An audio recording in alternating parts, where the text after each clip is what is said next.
Samantala, ating pambato Mark Magsayo, kasado na ang bakbakan niya kay Andres Cortez at undercard sila ng Ryan Garcia versus Conor Benn.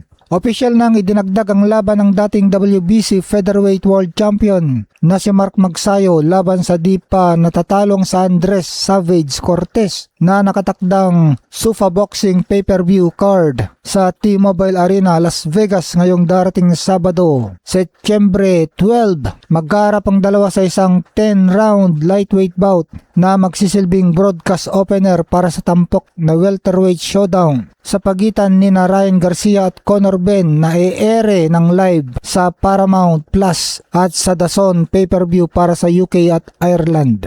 Bit-bit na Magsayo ang record na 29 wins, 2 losses, 19 knockout wins at 5 sunod-sunod na panalo sa kanyang huling laban. Huli siyang nakita sa ring noong Abril sa SUFA Boxing 05 kung saan ito ay kanyang debut sa lightweight division kung saan pinatumba niya sa loob ng 5 round si Fergal McCrory ng Northern Ireland. Sa kabilang dako, ang 29 anyos na tubong Las Vegas na si Cortez ay may malinis na record na 25 wins, 0 loss, 13 knockout wins. Si Cortez ang nag-headline sa nasabing SUFA Boxing 05 card kung saan pinalabas niya ang isang unanimous decision victory laban kay Eridson Garcia. Matagal ko nang hinihintay ang ganitong gabi sa buong karera ko, payag ni Magsayo na nakuha ang WBC Featherweight title noong Enero 2022 laban kay Gary Russell Jr. Pumirma ako sa SUFA para makalaban sa pinakamalalaking palabas. Hinamon ako na Andres Cortez at tinanggap ko ito.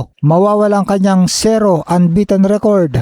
Pagkatapos ng laban na ito, ipinayag din ni Cortez ang kanyang kahandaan para sa bakbakan. Ito ang pagkakataon ko para ipakita sa buong mundo ang kaya kong gawin. Sisirain ko si Magsayo sa Setyembre 12. Pangarap ko talagang lumaban sa ganitong kalaking entablado sa harap ng aking mga kababayan sa Las Vegas. Bukod sa tunggaliang Magsayo versus Cortez at Garcia versus Benn, tampok din sa ilalim ng parehong card ang co-main event sa pagitan ng Cruiserweight World Champion na si Jai Opetaia at ng two-time world champion na si Noel Mikaelian. Pangatlong balita, Mark Magsayo lock-in na para sa susunod na laban. Pinaiwatig ni Mark Magnifico Magsayo sa kanyang official na Facebook page na lock-in na siya para sa kanyang susunod na bout. Sino ang kalaban? Hindi pa ito formal na pinalalabas habang iniintay ang official na anunsyo mula sa MP Promotions. Mga espekulasyon, inaasahan ng mga fans na posibleng ang unbeaten fighter na si Andres Cortez ang makakatapat nito at posibleng maging bahagi siya ng undercard sa bakbakang Ryan Garcia versus Conor Benn sa Setyembre. Pang-apat na balita, iba pang mabilisang balita sa boxing,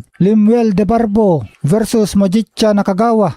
Harapin ni Lemuel De Barbo ang Hapon na si Nakagawa sa La Trinidad Benguet. Kumpiyansa si De Barbo na may pagpapatuloy niyang kanyang 100% knockout ratio. Miel Fajardo kakasa sa world title. Target ni Miel Fajardo ang IBF Flyweight World Champion na si Masamichi Yabuki matapos ihayag ng Viva Promotions na handa na ito para sa world title shot. Samantala, former WBC Featherweight World Champion Mark Magnifico Magsayo, pinost rin siya ng The Ring Magazine kung saan sinabing nagmi-meets training sa Magsayo habang naghihintay ito ng petsa ng laban. Talagang katulad ni General Casimero, mukhang humahanga din ang may-ari ng The Ring Magazine na si Turkel Alshik kay Mark Magsayo dahil bago ito, nagpost na rin sila kay Magsayo ng face-off nito kay undefeated contender Andres Cortez. Balitang opisyal ng inanunsyo at ikinasa ang laban na ito ni Mark Magsayo at Andres Cortez pero wala pang nakatakdang petsa ang laban. At excited na ang The Ring sa pagbabalik ni Magsayo kung saan kinuha na nga ito ni Turkel Alshik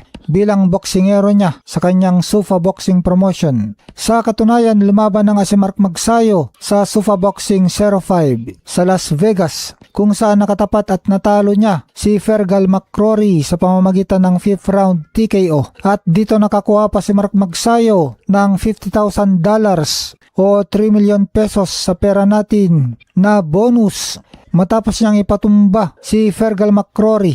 Ito ay award kay Magsayo ng Performance of the Night bonus para sa kanyang matinding panalo. Magandang araw, Mark Magsayo at Andres Cortes pumayag na maglaban. Nang magkita at nagkaharap sina Mark Magsayo at Andres Cortes nito lang sa event ng SUFA Boxing 8 na kinatampukan ni Jerwin Cajas na ginanap sa Las Vegas, ay nag-face off ang dalawa kung saan direktang sinabi ni Magsayo, "I heard you say my name at the last fight. Me and my team are ready anytime." Na direktang sinagot din ito na Andres Cortes ng "see you soon." Sa tingin natin ay mukhang nakaplano na ng SUFA Boxing na sila na ang sunod na maglaban. Bagamat wala pang opisyal na kontrata na nakapirma para sa kanilang pagtutuos, ang ganitong mga eksena ay karaniwang ginagawa ng mga promoter para simulan ang hype at promosyon ng susunod na laban. Dahil pareho silang napanalunan ang kanilang mga laban sa isang gabi at bukas sila sa hamon ng isa't isa, napakalaki ng tsansa na sila nga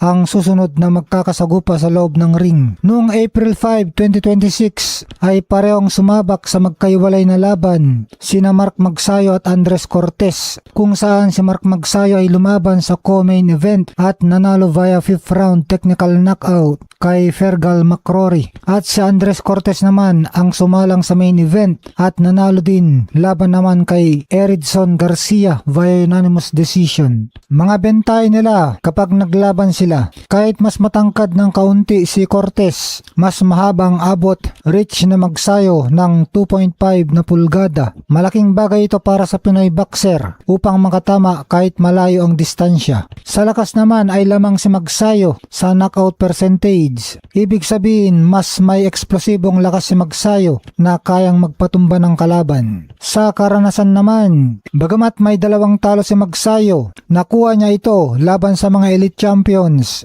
na sina Ray Vargas at Brandon Figueroa. Mas subok ang tibay ni Magsayo sa 12 rounds na bakbakan kumpara kay Cortes na hindi pa sumasabak sa world title fight. Bentay naman na Andres Cortes, binansagan siyang Filipino killer. Pinatumba niya sa loob lang ng maagang round ang mga pambato natin na sina Genesis Servania, ni-knockout niya sa round 1, at Mark Bernaldez technical knockout sa round 3. Kung matutuloy ito ang magiging pinakamalaking pagsubok sa karera ni Cortes. At pagkakataon naman para kay Magsayo na patunayang iba ang kalibre ng isang dating world champion. Kung sakali na maganap ang laban nila, ay posibleng para ito sa world title eliminator. Para kay Mark Magsayo, ito ang kanyang pinakamabilis na daan upang makabalik sa pagiging kampiyon sa bagong timbang na 135 pounds. Para naman kay Andres Cortes, ito ang magsisilbing stepping stone para mapabilang sa mga elite contender ng divisions at sa DAZN pay-per-view para sa UK at Ireland.